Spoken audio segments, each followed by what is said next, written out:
Shalom pendengar setia RRI Banten dimanapun berada. Kembali bersama saya Ebenezer. Saya berharap kita semua dalam keadaan baik dan sehat dengan segala aktivitas yang kita semua lakukan.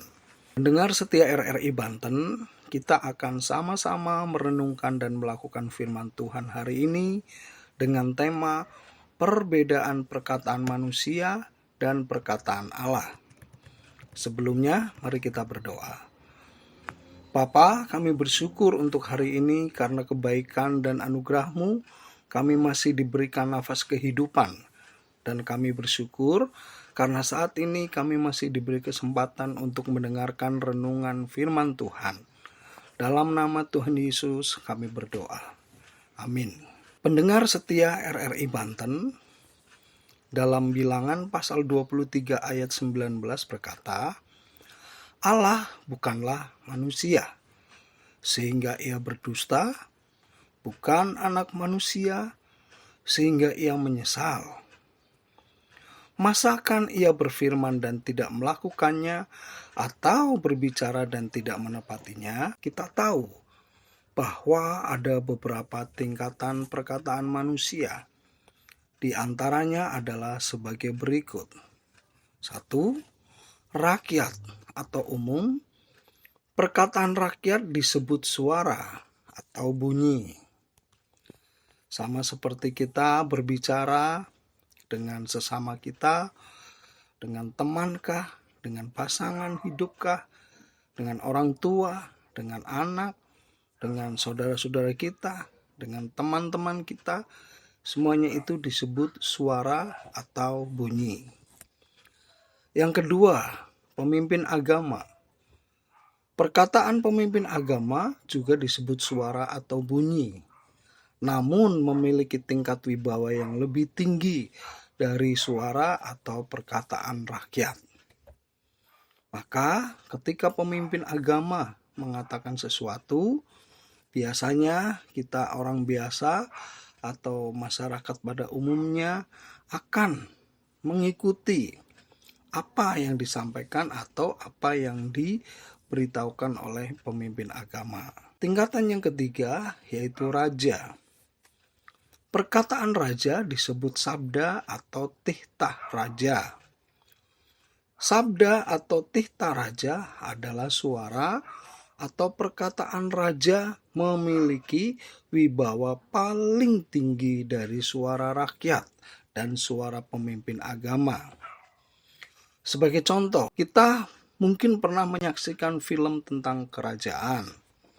Maka jika ada prajurit membawa gulungan pesan dari raja dengan mengatakan titah raja, maka semua rakyat harus sujud dengan kepala tertunduk, sekalipun raja tidak hadir di tempat itu. Dan jika didapati rakyat tidak sujud, maka rakyat tersebut akan dihukum.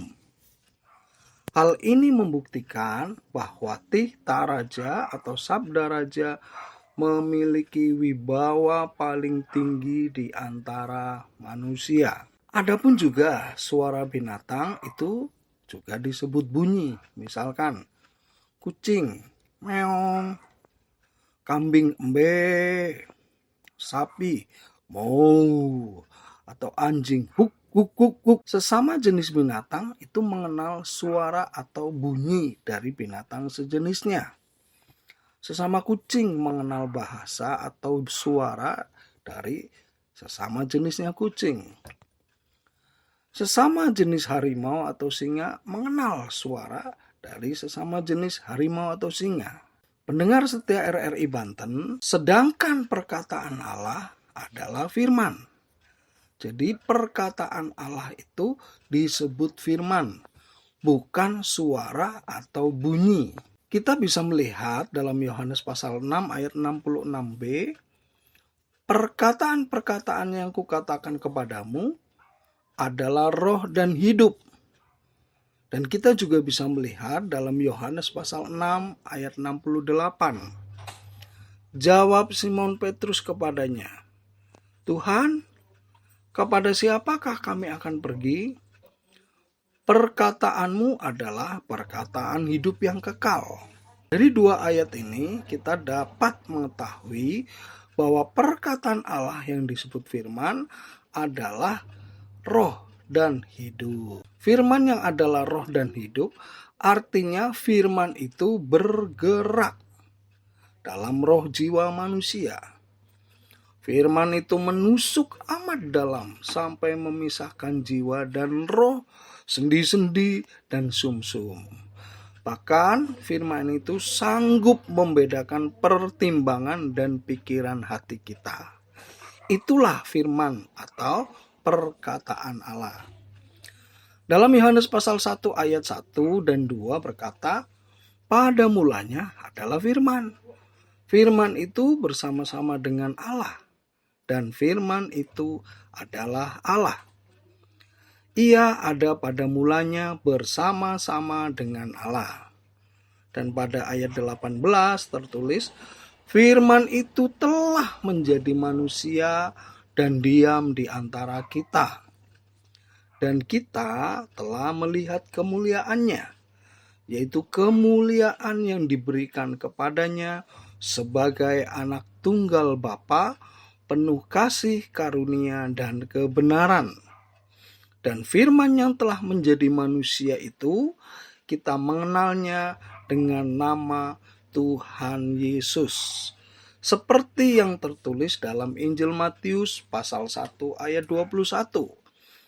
Ia akan melahirkan anak laki-laki dan engkau akan menamakan dia Yesus. Karena dialah yang akan menyelamatkan umatnya dari dosa mereka.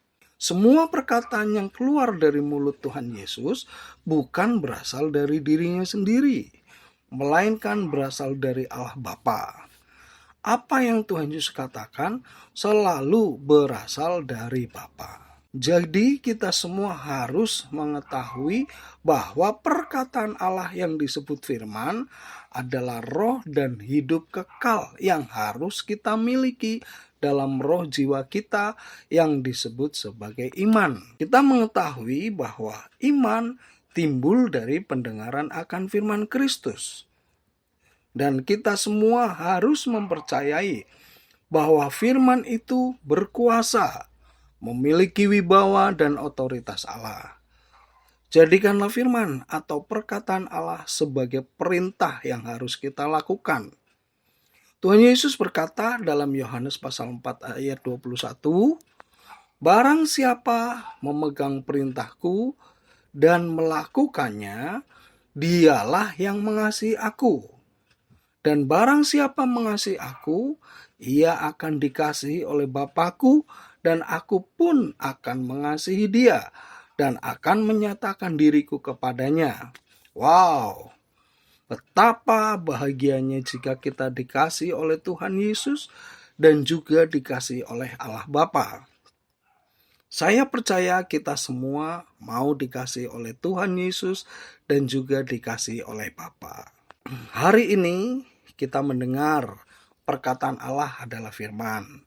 Maka mari kita selalu membaca, mendengar, merenungkan dan melakukan firman Tuhan dengan sungguh-sungguh. Dan marilah kita juga meminta agar Roh Kudus senantiasa membimbing dan menuntun serta mengajar firman yang tertulis dalam Alkitab. Demikianlah renungan hari ini dan marilah kita berdoa. Bapa, kami bersyukur karena Engkau telah menyatakan kasih-Mu yang besar melalui anak-Mu yang tunggal, yaitu Tuhan Yesus Kristus, yang adalah firman pada mulanya, yang bersama-sama dengan Allah, dan yang menjadi manusia.